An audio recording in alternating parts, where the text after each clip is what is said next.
Hey, today we have Toyin Alli, a Dr. Toyin Alli here. She's a math professor and business owner of the Academic Society. She helps graduate students with time management and productivity. So I asked her to come on the show and share how she sets up her evergreen email sequence so that she can be constantly sending out emails to her subscribers and not having to do all of the work. She puts it on autopilot. We're going to give you some ideas of how you can offer this service as an email marketing specialist, tech VA, or marketing assistant.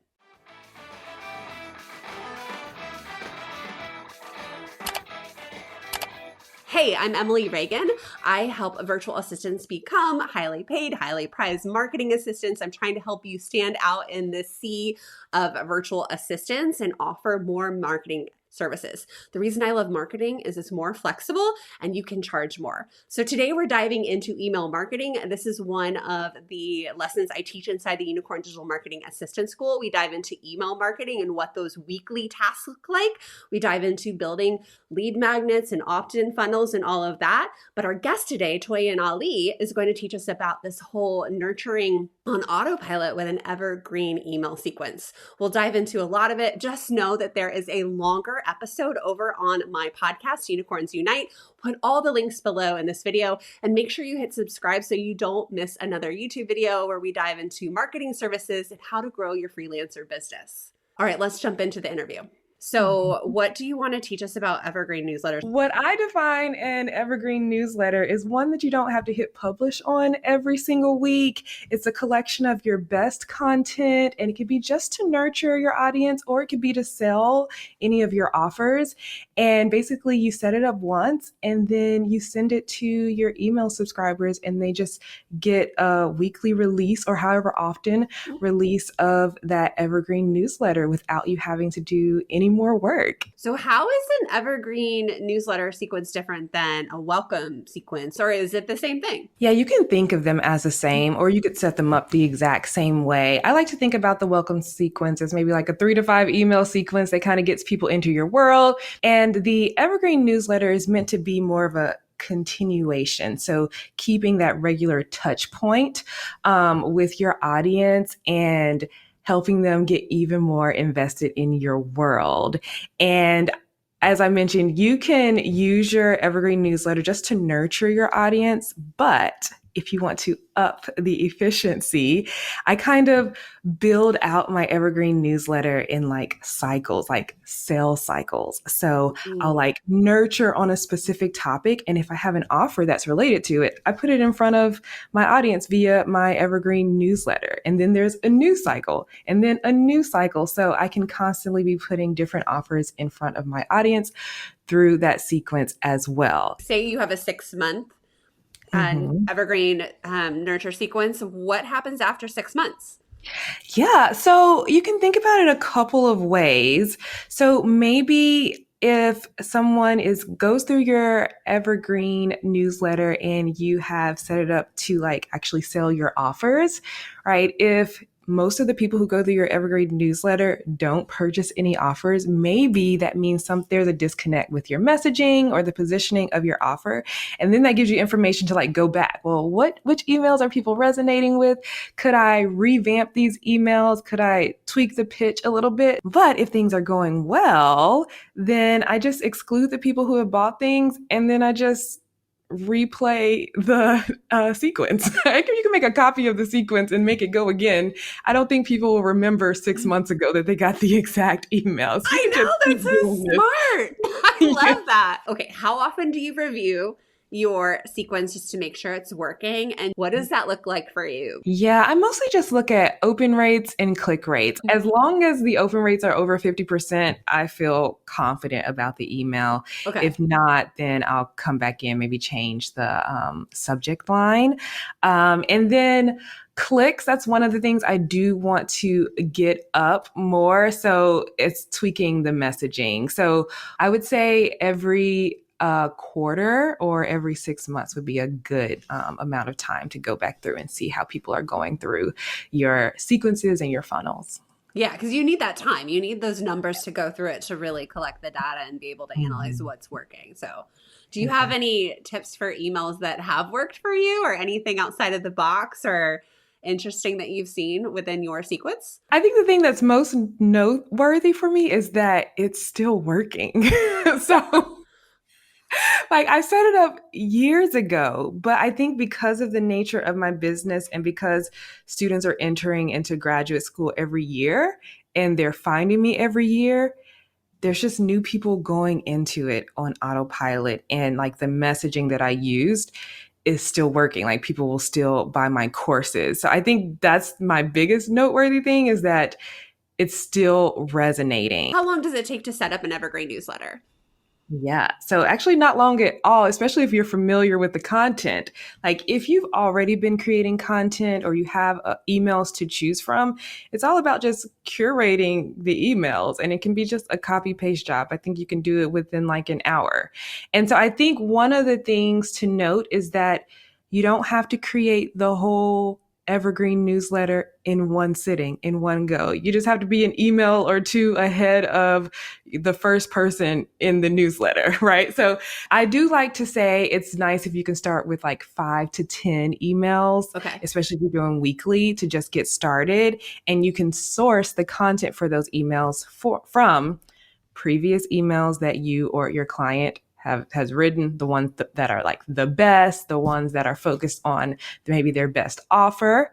And then you can also go to their social media and any like old videos or things like that and turn those into emails if you'd like. So I will say I do not create my Evergreen newsletters all in one sitting. I batch create them. So you can set like every month I'll put 4 to 5 more emails into my sequence, like every single month.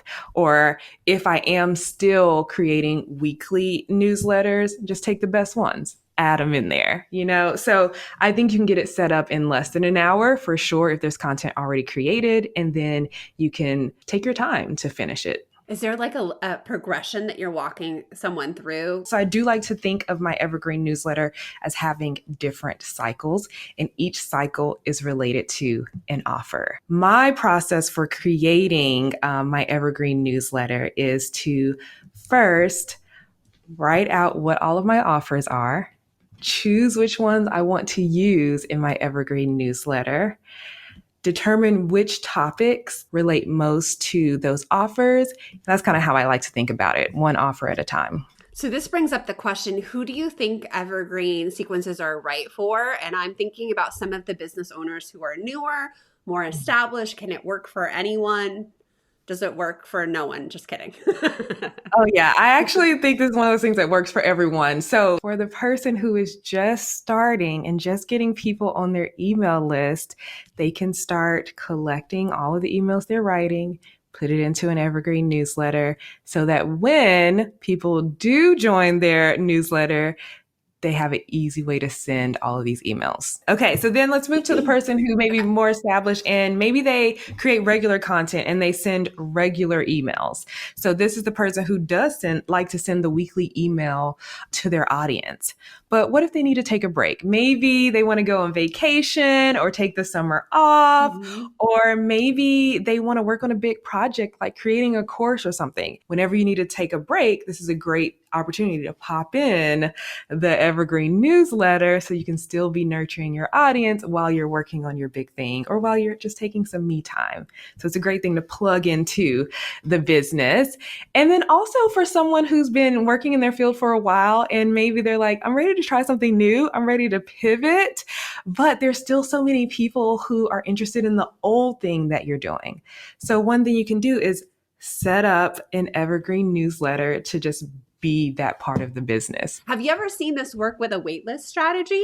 Oh, that would be perfect. It would be perfect for a wait list, right? So especially if it's a launch you do regularly. So you've already created emails to talk about your offer. You've already nurtured your list before, like your older list.